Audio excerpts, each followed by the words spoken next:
Hello all of you, welcome back to another video on Arsh Bionems. So in this video we are going to continue another topic from industrial microbiology. ये NEET के बच्चों के लिए नहीं है, again the same thing कुछ degree के बच्चे मुझसे ये वाला एक्सप्लेनेशन मांग रहे थे, तो जिसकी वजह से मेरे को एक बुक रिफर करना पड़ा and then I made this video out of that. Okay, तो द थिंग इज गाइज, देखो हम जब माइक्रोबायोलॉजी के स्टूडेंट थे, of course I am a microbiology student, but हमारा सिलेबस आपका सिलेबस काफी डिफरेंट है. ओके ये जो मैंने बनाया है, बुक्स को रिफर करके बनाया है, एक इंडियन ऑथर की बुक मैंने रिफर की है, but after understanding the particular concept from my video, try to follow the notes what your degree teacher has provided to you. उनके नोट्स को फॉलो करते हुए, कॉन्सेप्ट यहाँ से समझते हुए अपनी एग्जाम की तैयारी करना. ओके मैं नहीं चाहती कि कोई भी पॉइंट में मिस कर दूं, एंड बिकॉज थियोरी एग्जाम है यार, आपको पेपर भरना होता है, कॉन्सेप्ट समझाना मेरा काम है, बट थियोरी में आपको लिखना बहुत ज़्यादा होता है, तो इसीलिए अपने टीचर की नोट्स भी फॉलो करना. मैं नहीं चाहती मेरी वजह से किसी भी स्टूडेंट के मार्क्स कम हो. Okay but I am giving my best shot ताकि आपको ये कॉन्सेप्ट वाला पार्ट अच्छे से समझ आ जाए. एंड अपार्ट फ्रॉम दैट अपने पेपर को अच्छे से प्रेजेंट करो, थोड़ा डायग्रामेटिक रखो, फ्लो चार्ट यूज करो, अच्छे से point wise easy point use करो. ऐसे कंफ्यूजिंग पॉइंट्स तो देखो, एक तो कंफ्यूजिंग पॉइंट्स या फिर कॉम्प्लिकेटेड स्टेटमेंट्स हमको खुद को याद नहीं होते, वो आप रट के पेपर में लिखोगे, जो बंदा पेपर करेक्ट कर रहा है उसको भी दिक्कत होगी पढ़ने में. जितना सिंपल हो सकता है ना पेपर, उतना सिंपल भाषा में लिखो ताकि सामने वाले को समझ जाए कि बंदा क्या कहना चाह रहा है. ओके इतना आपको कॉम्प्लिकेट लैंग्वेज में लिखने की जरूरत नहीं है कि मतलब जैसे टेक्स्ट बुक में है वैसे ही हम छापेंगे. That will not work out, and ultimately more than trying to copy exactly from the text books into your exam paper, try to understand the concept. That is more important than actually copy pasting it from one book into your exam paper. ठीक है, concept वाला part तो यार मैं करवा दूंगी, but फिर भी आप अपने टीचर की बात, क्योंकि ऑफकोर्स शी इज लाइक आपकी जो माइक्रोबायोलॉजी की टीचर है वो काफी सालों से माइक्रोबायोलॉजी पढ़ाते हुए आ रही है, and she might be pro in that. Okay so एक बार उनकी भी हेल्प जरूर ले लेना. And will start with the video now.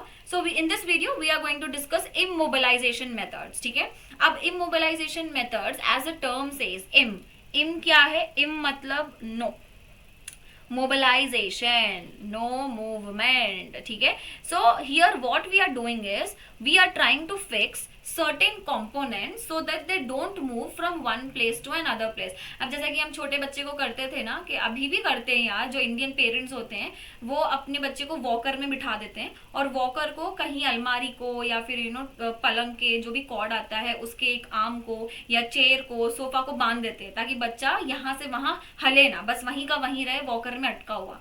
तो यही कॉन्सेप्ट है कि हम क्या करते हैं, कोई भी कंपोनेंट, कोई इंपॉर्टेंट कंपोनेंट है जो हम नहीं चाह रहे कि वो इधर से उधर मूव करे, उसको हम क्या करते हैं, फिक्स कर देते हैं. That is what is immobilization. और इसको फिक्स करने के लिए डिफरेंट डिफरेंट मेथड्स हम फॉलो करते हैं. That is what it means immobilization methods. ठीक है, डेफिनेशन समझते हैं. This is a technique used for physical or chemical fixation of enzymes or organelles or any other component on a solid support. ठीक है, now most of the time this particular method we follow to fix enzymes. तो enzyme को अपने दिमाग में याद करके ये सारी चीजें समझना आपको आसानी हो जाएगी समझने के लिए. ओके तो बस सोचो कि अब मेरे पास एक इंपॉर्टेंट एंजाइम है. एंजाइम की एक्टिविटी क्या होती है बेटा? एंजाइम क्या करता है? सबस्ट्रेट से रिएक्ट करता है, एंजाइम सबस्ट्रेट कॉम्प्लेक्स बना लेता है, और ये एंजाइम सबस्ट्रेट कॉम्प्लेक्स फिर एंजाइम प्रोडक्ट बना लेगा, और फिर एंजाइम और प्रोडक्ट दोनों सेपरेट हो जाते हैं. जब हम लैबोरेटरी में ये एक्सपेरिमेंट करते हैं, कोई भी एक एंजाइम का रिएक्शन हम करवाते हैं लैबोरेटरी में, अगर एंजाइम इधर उधर घूमता रहेगा हमें प्रॉब्लम हो जाएगा to make substrate interact with the enzyme. अगर वो एंजाइम कहीं पर फिक्स्ड है तो हम आसानी से सबस्ट्रेट को एंजाइम से रिएक्ट करा सकते हैं, और जो प्रोडक्ट बनता है वो प्रोडक्ट ही तो हमें चाहिए ना बेसिकली, तो वो प्रोडक्ट को हम एंजाइम से इजीली सेपरेट भी कर सकते हैं. अगर वो यहाँ वहां घूमने लगा, हमको सबस्ट्रेट से इंटरेक्ट करवाने के लिए भी मुश्किल होगी, and apart from that product जब बनेगा, प्रोडक्ट को सेपरेट करने में भी हमें मुश्किल हो जाएगी. This is the concept. ठीक है, apart from that what are the other important areas, why are we doing this methods are storage. कोई भी इंपॉर्टेंट एंजाइम है उसे हमें स्टोर करना पड़ेगा, तो ये मेथड्स की वजह से हम स्टोर भी कर सकते हैं ताकि वो एंजाइम को हम फ्यूचर में रीयूज कर सके। तभी भी हमें लगेगा कि now I need I need this enzyme to perform so and so metabolic reaction, I will reuse that enzyme. Of course this will enhance the stability. Enzyme की जो एक प्रॉपर्टी होती है, एक स्टेबल प्रॉपर्टी जो होती है, conversion of substrate to product, इतनी देर में ये इतना प्रोडक्ट बना लेगा और वॉट एवर है, हर एंजाइम का एक अपना अपना एक रिएक्शन की एक प्रॉपर्टी होती है, उसको ये स्टेबल प्रॉपर्टी को हमें एज इट इज रखना है, उसको चेंज नहीं करवाना है।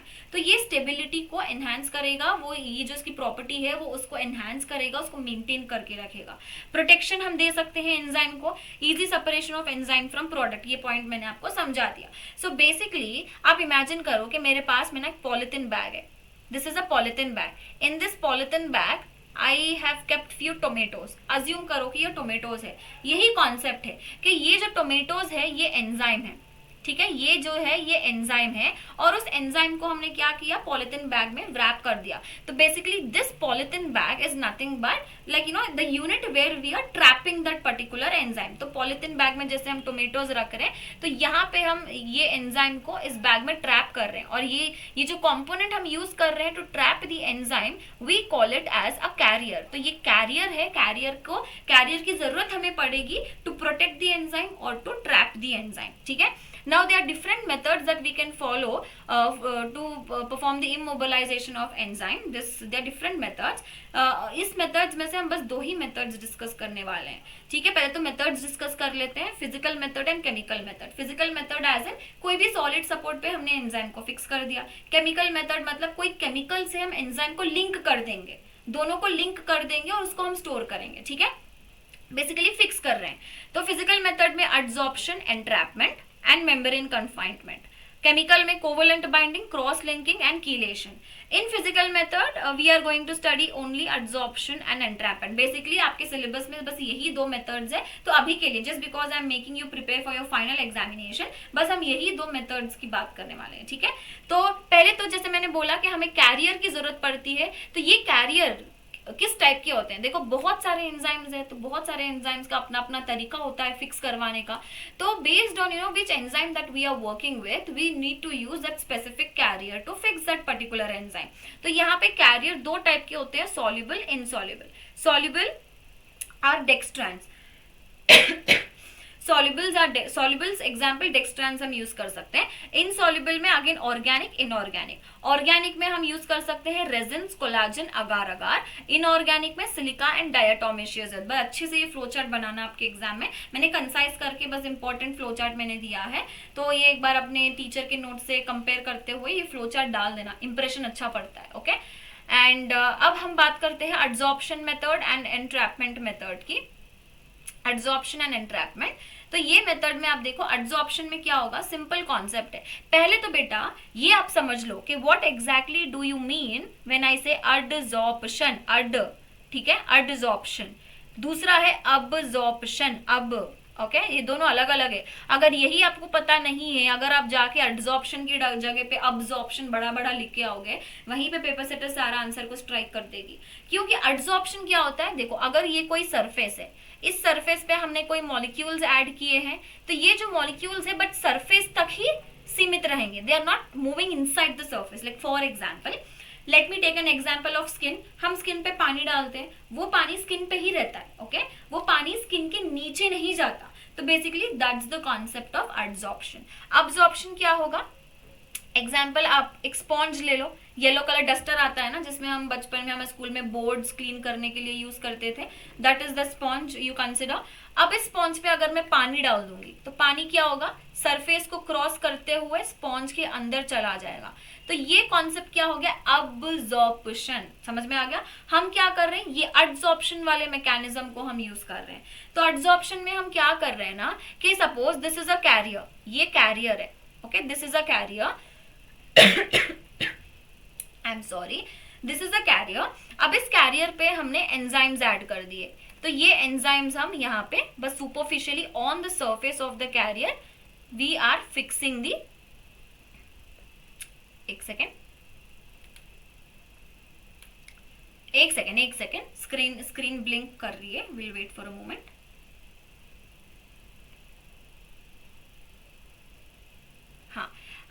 किया, ये एंजाइम्स को यहाँ पे सुपरफिशियली एब्जॉर्ब्ड करवा दिया।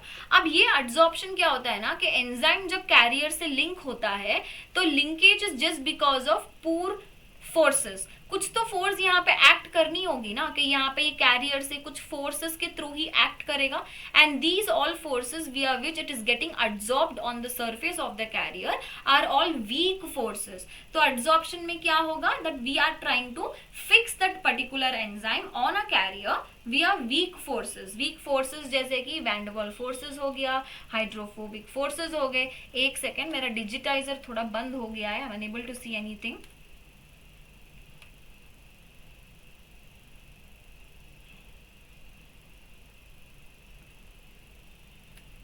यार एक सेकेंड, फिर से हम एक बार वन नोट खोलते हैं। The screen is getting stuck again and again.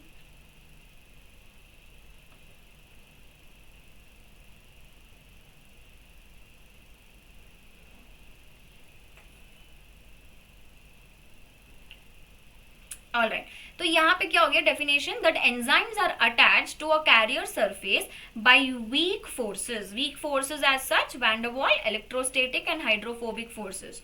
Now this particular mechanism was very first time used for amino acylase enzyme immobilization. तो पहली बार ये एंजाइम को इमोबिलाइज किया गया था by this mechanism, and this will not change the structure of enzyme. Of course कोई भी चीज अगर एंजाइम की स्ट्रक्चर को चेंज कर देती है देन इट्स नॉट अप्रोप्रिएट। अगर स्ट्रक्चर चेंज होगा that means enzyme will not be able to react with substrate, basically will not get the product. तो स्ट्रक्चर एज इट इज होना चाहिए। अगर स्ट्रक्चर एज इट इज रहेगा उसकी enzyme activity retain रहेगी। Okay, and this is simple method and limited losses seen. कुछ loss होता है, देखो बायोलॉजी में ना ये चलते रहता है कि अगर कोई बहुत अच्छा काम कर रहा है तो उसके कुछ ड्रॉबैक्स भी होते हैं, तो यहाँ पे लिमिटेड लॉस। ठीक है, अब यहाँ पे इस मेथड में हम कैरियर कौन सा यूज करते हैं। If I am trying to fix alpha amylase I will use the carrier calcium phosphate, and if I am using to fix, if I want to fix catalase and invertase I will use charcoal to fix the these particular enzyme. Again the drawbacks are enzyme can separate from carrier. ये enzyme separate क्यों होता है, because of weak forces. Forces बहुत ही कमजोर है तो कभी भी enzyme carrier से बाहर आ सकता है। ठीक है, poor absorption क्यों, due to weak forces. Okay, and there is high risk of contamination. हो सकता है कि contamination हो जाए. These are the drawbacks. Now second method that we are going to discuss is entrapment method. Now in entrapment method enzyme is captured within a network of polymer. ये मैं आपको समझाती हूँ कि हाँ ये क्या कर रहे हैं। देखो assume करो कि ये मेरे पास में ना लॉकर है, I have a locker and ये लॉकर में मैंने पैसे रख दिए, I kept money with in a locker. तो यहाँ पे जो पैसा है वो बस लॉकर में ही इधर उधर घूम सकता है, क्योंकि I deposited the money, I lock the locker, तो पैसा बाहर नहीं आ रहा है, बस लॉकर में ही अटका हुआ है। तो यहाँ एंट्रैपमेंट मेथड में हम क्या कर रहे हैं कि एंजाइम को कंप्लीटली किसी कैरियर के अंदर हम ट्रैप कर रहे हैं। तो यहाँ पे जो मनी है वो ट्रैप हो चुका है, तो ये जो लॉकर है, locker basically is your carrier and money is basically your enzyme. So enzyme is completely trapped within the carrier. Simple concept. तो यहाँ पे definition देख लेते हैं।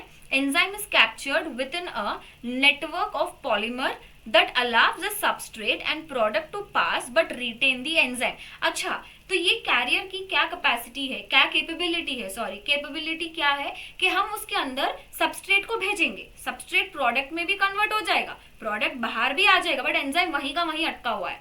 समझ पा रहे हो कि एंजाइम वही है, सबस्ट्रेट जा रहा है, प्रोडक्ट बन रहा है, बट एंजाइम, देखो सिंपल एग्जांपल ले लेते हैं, यो गैस स्टोव है ना, आपका गैस स्टोव के अंदर जो गैस है वो वहीं की वहीं है, ओके, बट हम उस गैस को यूज करते हुए हम वेजिटेबल्स हम पकाते हैं, लाइक वेजिटेबल्स आर सबस्ट्रेट, जब वेजिटेबल्स पक जाते हैं दे आर गिविंग अस सम करी, है ना, बेसिकली कोई करी बनाते हैं, तो वो करी आपका प्रोडक्ट है। तो सबस्ट्रेट को हमने रखा, प्रोडक्ट को हमने बना लिया, बट गैस वहीं का वहीं है।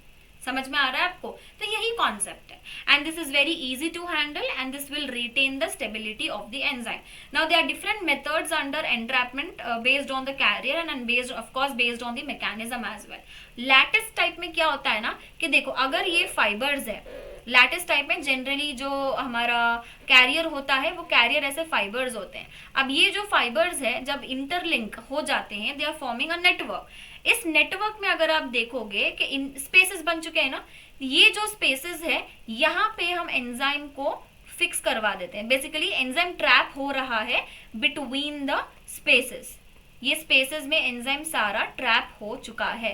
तो this concept here we call it as lattice type. तो लैटिस टाइप में कैरियर क्या यूज कर सकते हैं, fibres, polyacrylamide and starch. So enzyme is trapped in the spaces of cross linked water insoluble fibres, simple as that. Micro capsule, अब micro capsule क्या है, यहाँ पे कैरियर हम यूज करते हैं नाइलॉन मेम्ब्रेन। तो अगर ये मेम्ब्रेन है, मेम्ब्रेन के अंदर हम एंजाइम को ऐसे कैप्चर कर लेते हैं, ट्रैप कर लेते हैं। Okay, so this will trap the enzyme in the semi permeable membrane. तो यहाँ पे मैंने डायग्राम इनकॉर्पोरेट किया है, इमेज इनकॉर्पोरेट किया है। ये वाला क्या है, लैटिस टाइप का इमेज है and this image is micro capsule image. कुछ डिसएडवांटेजेस भी होते हैं ऑफ कोर्स। तो डिसएडवांटेज क्या है, एंजाइम्स में लीक फ्रॉम द पोर्स। तो ये जो पोर्स है यहाँ से एंजाइम कभी कभी ऐसे बाहर आने के चांसेस होते हैं। सो ये लीकेज का थोड़ा सा प्रॉब्लम रहेगा। So this is all about the immobilization methods, adsorption and entrapment. So I hope guys you understood the class. Concept वाला part I hope आपको समझ आया है and अगर समझ आया है तो वीडियो को ज़रूर लाइक करना, शेयर करना अपनी फ्रेंड्स के साथ में and also comment. Okay? तो मिलते हैं नेक्स्ट वीडियो में। नेक्स्ट वीडियो में फिर अगर कोई बच्चा मुझसे पूछेगा कोई दूसरा टॉपिक तो वो वीडियो पे भी मैं बना दूंगी। एंड या take care all of you and all the very best. Prepare well, exam अच्छे से लिखो अपना and all the best guys. Bye bye.